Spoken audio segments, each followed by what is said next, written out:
নমস্কার। আজ 25শে বৈশাখ, কবিগুরু রবীন্দ্রনাথ ঠাকুরের জন্মদিন। আজ এই শুভ দিনে আজ আমি রোশনি মজুমদার আমার নিবেদন কবিগুরু রবীন্দ্রনাথ ঠাকুরের লেখা কৃপণ।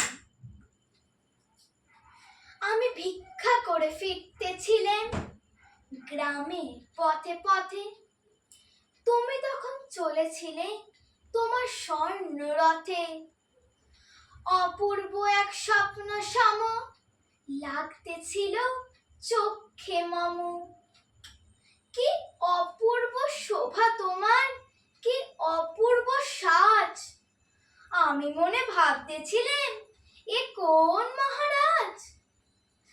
আজই শুভক্ষণে রাত পোহালো, ভেবেছিলেন তবে আজ আমারে দাঁড়ে দাঁড়ে ফিরতে নাহি হবে। চলিতে রথ ধনধান্য ছড়াবে দুই ধারে, মুঠা মুঠা কুড়িয়ে নেব নেব ভারে ভারে। নমস্কার।